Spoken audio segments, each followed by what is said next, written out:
crowd. I know. Woo! Come on, everyone.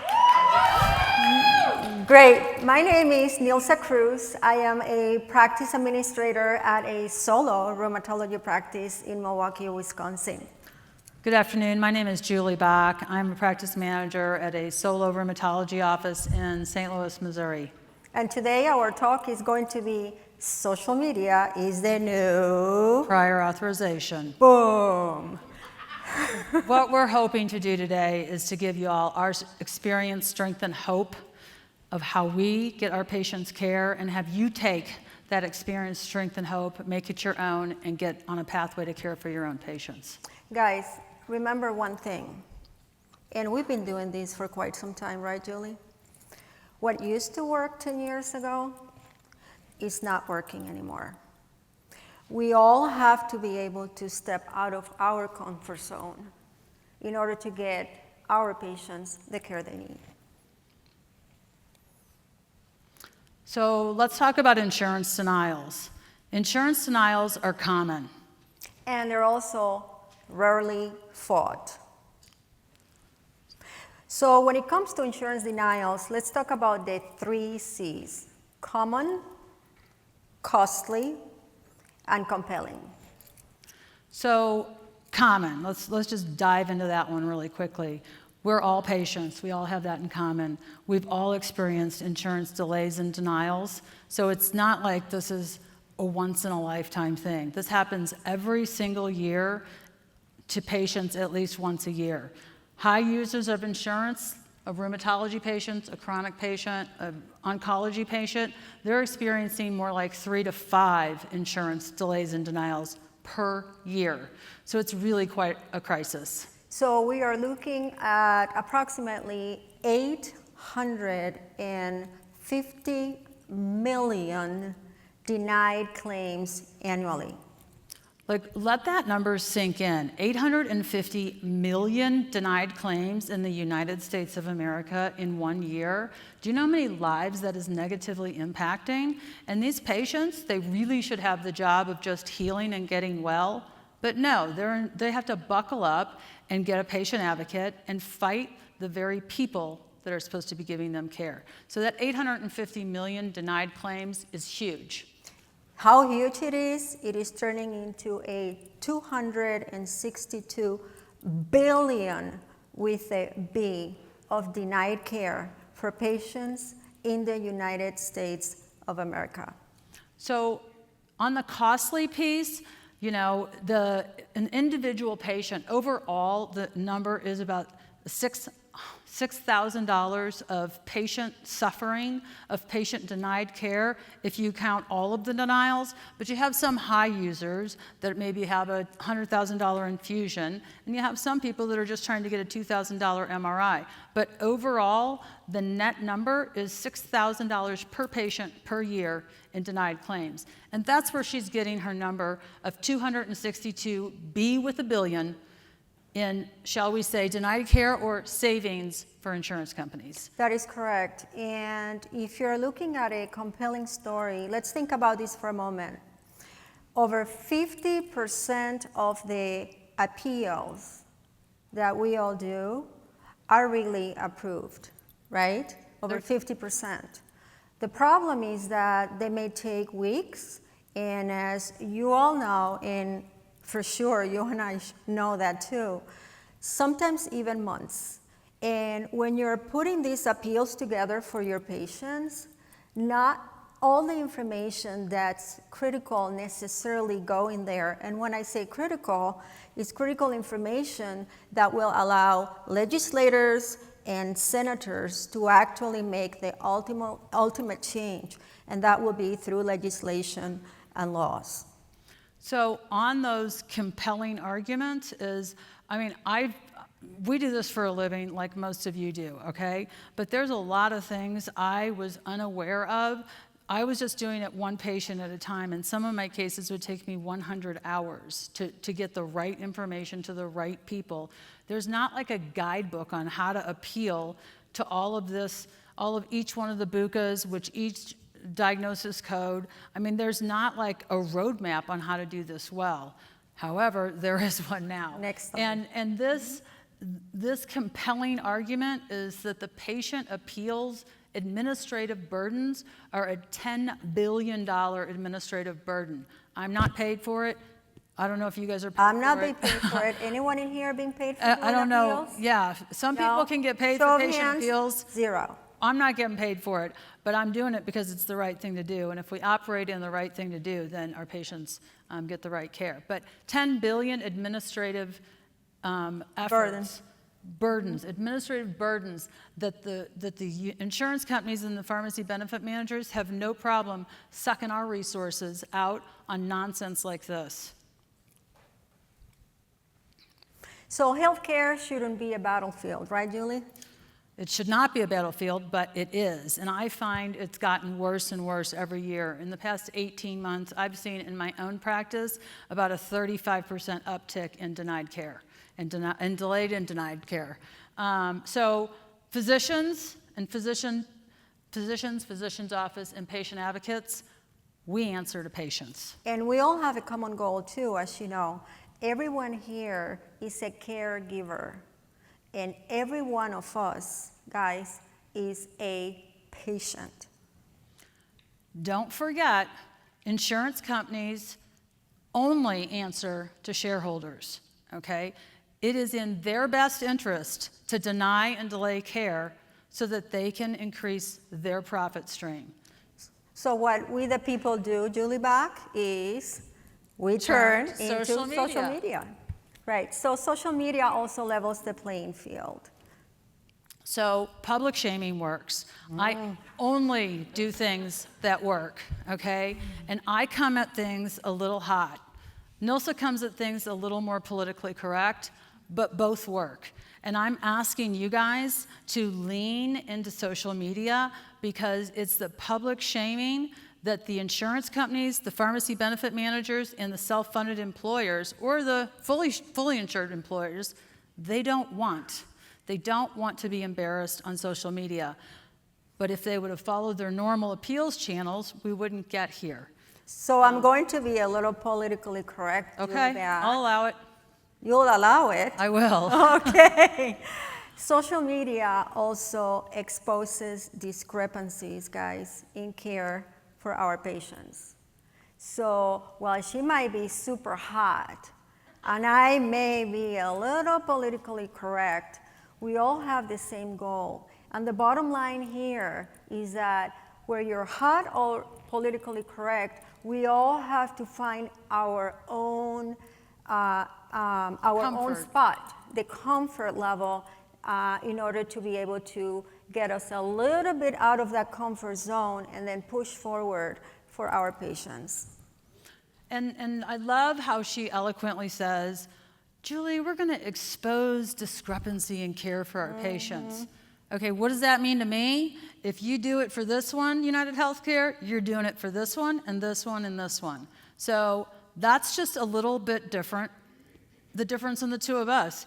It's all effective, it's just a matter of style. So exposing discrepancies probably is going to be the closest thing we can get to policy change, and it's going to take a village. Okay, please just take a second and look at this picture. This picture is the human cost of denials. This is a real patient in my office with a real rheumatologist in my office. The patient's name is Gene. He did a patient appeal ×2. Dr. Bach did 3 physician appeals. Look at this man, how broken he is. He has been broken by United Healthcare, okay? The very insurance that considers him a member, all right? You can see the concern and care in Dr. Bach's face, and you can see how broken this patient is. Dr. Bach is looking at him and reassuring Gene that we will do everything we can to get him back on treatment. And you know what? We did. That's right. Remember, guys, there is a human cost for all of these denials. I love this picture. It should be in a magazine. Me too. We might see it there. I know. Hint, hint, guys, pay attention. There you go. Talk about your case. All right, so let's talk about beautiful Kelly. Kelly is a patient of ours. She is an outside referral infusion. She has been stable on Remicade for many years. Kelly came to us. She was about to lose her GI doctor and they needed to find an infusion site. She has Crohn's disease. I started the prior authorization process with her insurance at the time, which was Blue Cross Blue Shield of Illinois. And guess what happened? What happened, Julie? Denied. That's right. Woo, big surprise, big surprise. So Kelly and I got together, and as you know, when you're doing patient advocacy, you have to have a strong patient advocate and also patients shoulder to shoulder. So Kelly and I got together and we were able to actually find the email address of Dr. Derek Robinson, the Chief Medical Officer at Blue Cross Blue Shield of Illinois. Kelly, our patient, wrote to Dr. Derek Robinson appealing to get her treatment approved because by now she was actually flaring. She did not hear a reply from Dr. Robinson. She did not hear a reply from anybody else. So I decided to deploy a tweet, and you can see my tweet in there. And did Dr. Robinson reach out to my office? Nope. No. Did he even reach out to my patient? Nope. Nope. He felt it would be easier to block me in Twitter, as if that was going to stop me. Bad idea, you got that right. So one day later, I bring Kelly into the office and I said, let's call Blue Cross and Blue Shield together. And we did, and to our surprise, I don't know how this happened, we found out that her case had entered into a full review, ta-ta-ta-ta, and it was actually approved that same day by 8:30 p.m. Yeah, it was. Yes. Perfect example on how social media influences approvals. So without her tweet to Dr. Derek Robinson, and he's got some stupid book he's thumping. I'm not saying that. I am. From the boardroom to from the bayou to the boardroom, okay? Not interested, Robinson. But again, this case would have stopped at the first Blue Cross Blue Shield of Illinois denial. But she took it up a notch, okay? She tweeted out, Robinson, such a jackassery that he blocked her, but he knew something was going to come of this. And so it got approved. But again, that's not a hard thing to do. Now, I would have done it a little harder, and I'll show you what I'm going to do on mine. But again, she's successful leaning into this and being nice about it. Right. So there's a little bit of this for everyone, okay? Yeah. Don't think that you have to go balls against the wall. I am. Right? She can lean into this.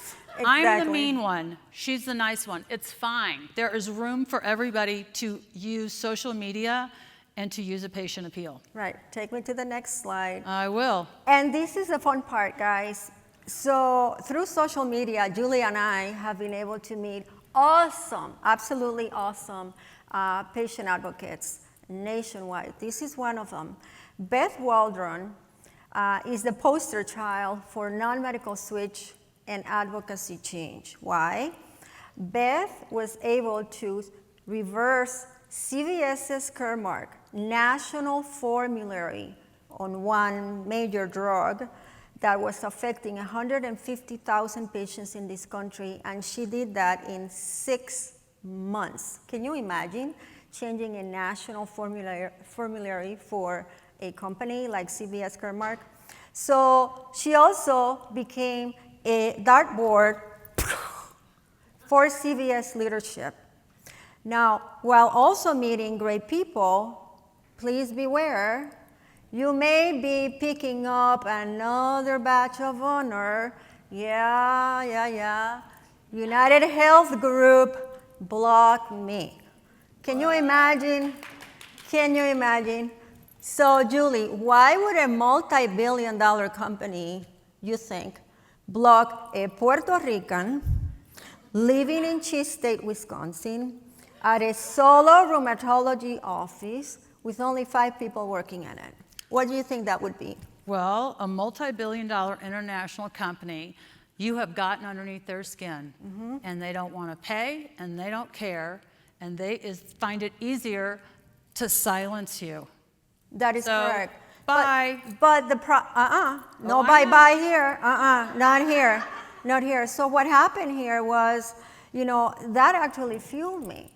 And it got me, I wouldn't say upset, but I would say more passionate about what I do for our patients and with our patients. So it made me pivot.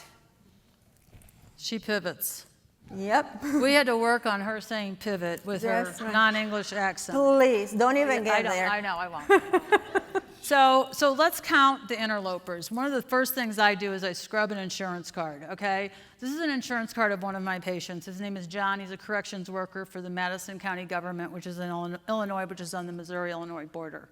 So you've got the front of the card and you've got the back of the card, all right? So you've got interloper number 1 is BJC Health Solutions. That's called Barnes Jewish Company Health Solutions. Interloper number 2 is Aetna. Hey, Aetna, we see you. Interloper number 3 is CVS Caremark, conveniently also owned by Aetna, okay? Interloper number 4 on the back of the card, the pre-certification card, American Health Holdings, whatever in the hell that is. Can I even say that? Okay. And well, these people didn't come here to get bored, okay. So yes, you can. So on the fifth interloper on this card is a TPA, a third-party administrator called Consociate Health, all right? So this is a little shit show that needs to be funneled down to figure out where these letters go and where these patient appeals go. Can I say that? You can say okay. that, right? She can say that, right? There you go. So anyway, that is one redacted card. But this patient did an appeal, and by God, it was successful. Because we're going to hit every single one of those 5 interlopers. These are 5 middlemen that are standing between the patient and the physician. BJC Health, Aetna, Aetna times 2, CVS Caremark, American Health Holdings, and Consociate Health. So it's no wonder patients don't know which way to go. I barely know which way to go, but I can help you guys scrub these cards and we'll pull it all together. All right. Let's tell your story. This is one of my personal favorites. Express Scripts is owned by Cigna. Express Scripts happens to be headquartered in St. Louis, Missouri. So do I. We're down the street from one another. They can come see me anytime. They decline that. I have a 50-year-old female patient that has severe rheumatoid arthritis and also has cancer. She's medically stable for the past 2 years on a Bristol-Myers Squibb, BMS drug called Orencia ClickJet. It is allowing her to keep 2 $19 an hour jobs. Okay, this is a patient that's poor. Express Scripts is rich. This case to me has Aaron Brockovich vibes all over it. Mm-hmm. Patients, we go to do her prior authorization. It's immediately denied by Express Scripts International. I don't even know why we have to say ESI, but that's their lingo. Express Scripts denied it. Multiple physician appeals. Deny, deny, deny, deny. They uphold the denial. Then somebody at the Alicia at the presidential escalations at Express Scripts, which is down the street from my office, emails me and says, hey, we need to help you get this patient on treatment. I'm like, oh, fantastic. They're like, could you give us the phone number of your patient? I'm like, hold on a second, Alicia. You've been sending her medicine for 2 years. Are you trying to tell me you don't have your own member's phone number? I'm like, I'll give it to you. She goes, someone wrote 99999 in the field. I guess that's their code for we don't give a rat's behind, just put 9s. Mm-hmm. So I gave her the patient phone number. And do you know what she did? She turned around and called BMS, Bristol-Myers Squibb's Foundation Assistance Program. She verbally, and I listened to the recorded call, verbally filled out the patient's application with my physician's, all of his information, and had Bristol Myers Squibb Foundation assistants fax that over to my physician's office to be signed and attested that the patient did not have insurance. That, friends, Big is no-no. called fraud. Big no-no. Hold on. Okay. So then, my friend Warris is my new best friend, came here from Topanga Canyon. Warris and I put together this letter to Alicia at Express Scripts, at Presidential Escalations. That too. So you can actually find these awesome, I mean, guys, this letter was brutal. You can find it on her social media. We're going to give you that information at the end of the talk. And if you're still with us, right? Everyone is with us? Oh, there you go. And I mean, it was an incredible letter. It's brutal. It's brutal. Okay, so I'm on the phone with my friend Warris. I'm sitting on my back patio on a Saturday afternoon. Warris is sitting on his back patio in Topanga Canyon, and he goes, Julie, let's email Mark Cuban. I'm like, I don't know Mark Cuban. He goes, I kind of correspond with him. He puts the two of us, Warris, myself, and Cuban, in an email, and then I chime in and say, hey, Mark, would you help me with this patient? I don't know what to do with this. I wrote this letter, and nothing's happening. Would you tweet that out to me in Express Scripts and the patient's job, the union? And he's like, sure. And he did. To his 8.8 million followers, okay? So then what happens? There's a major media investigation on this mess. Warris and I did a little phone call with the Wall Street Journal, to be determined as to what's coming forward with this. Stay tuned, because Mama Bach ain't done with this one yet. Right. That is the power of social media. This is the power of social media, okay? 45 seconds. It's okay. So there is a solution, and it's called the patient appeal.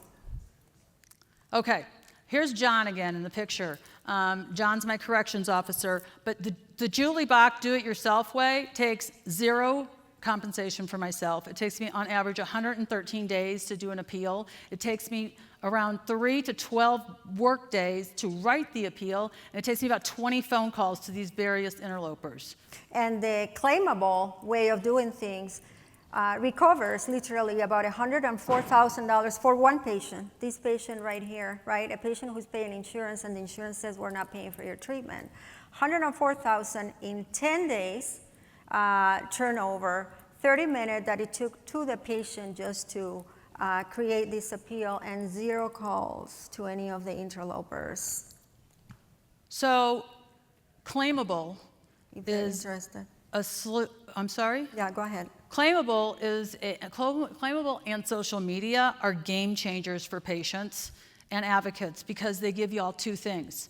They give you urgency, and they give you the communication contacts and the direct people that are the decision makers, which are out of reach for all of us, okay? Right, so give your patients these two bombshell tools, social media and claimable, and you can rest assured that your patients will most likely get the treatment that they deserve. This is the QR code for claimable that you guys can take a picture of. We're going to have it in the next slide too, but this is an organization that is doing the patient appeals, and it's fantastic. It feels like an entire team of lawyers wrote the appeals. Mm-hmm. You can follow us and learn how to win on social media. You can scan that code. You can get a hold of Julie. That Julie's letter that was tweeted by Mark Cuban is pinned into her account. And all of these faces that you see here are patients of my practice, her practice, everyone's practice, because as you know, everyone is a patient. So that QR code has every social media handle that she and I use. I have a social media manager, Claudia. She does most of the work. I just do some of the work, but Nilsa does all her work. But my message to y'all is social media and claimable are game changers for your patients. Everybody deserves care. Let's go out and get that.